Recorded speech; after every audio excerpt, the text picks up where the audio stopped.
So if you have low back pain or you just feel as if physically you're a little bit limited, then chances are is that due to 21st century style of living and just degeneration, it happens in life. What's happening is that your core gets weaker and that your glutes get weaker and your hips get tighter. Okay, so in the previous video, we talked about lengthening exercises.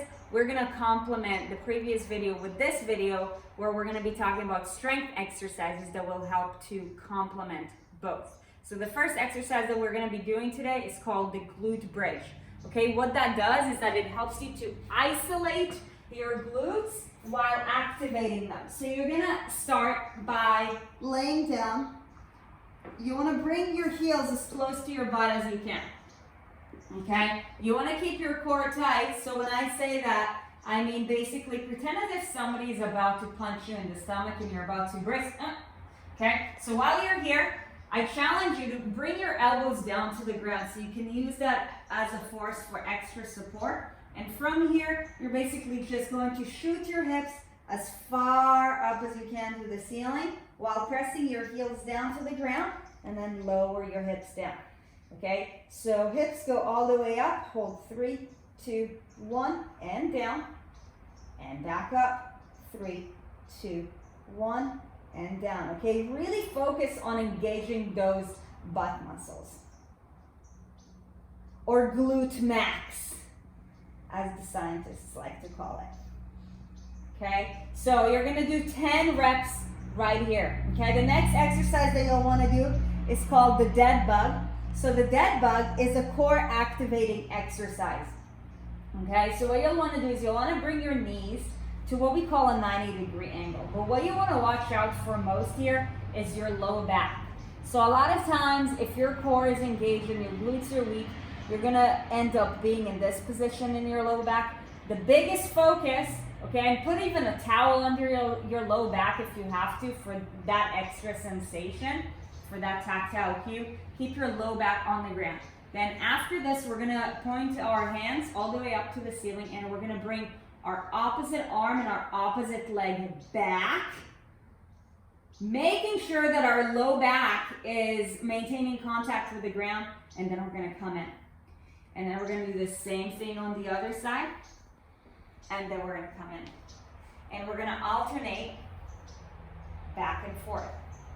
So you're going to do this for a total of 20 times. Now, in order to get the most out of this exercise, make sure to engage your breath with it as well. So what do I mean by that?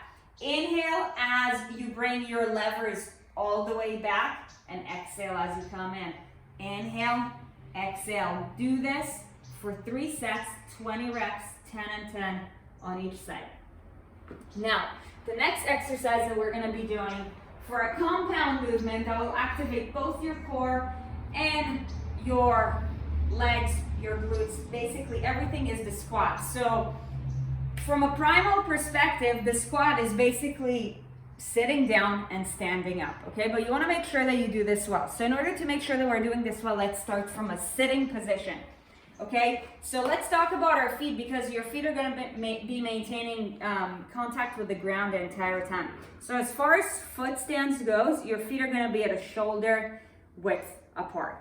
Okay, they can be slightly turned out or they can be facing forward. It really all depends on your hip anatomy. Most women turn their hips externally a little bit, and then most men stay this way. But honestly, we're all different, so it really doesn't matter. What matters is that you push. It's almost like there's a tripod position between your big toe, your little toe, and your heel. So pretend as if you have that tripod grip and you wanna stand up, squeeze those 3 points on your feet with the ground, and then you wanna bring your butt back and sit down slowly and controllably, and then you're gonna do the same thing. Inhale as you lower down, and exhale as you press up. Okay, most important thing is that your feet are maintaining contact with the ground the entire time. Also, do your best to keep your head and chest upright as much as possible. Okay, I challenge you to do it slowly and controllably so that you can really focus on engaging these muscles. Okay, so as a compound of all of this, you want to do this for 10 reps. So just do a total of 3 sets, starting with 10 reps of glute bridges, 20 reps of the dead bugs, and 10 reps of the squats. Do that 3 times and you're good to go.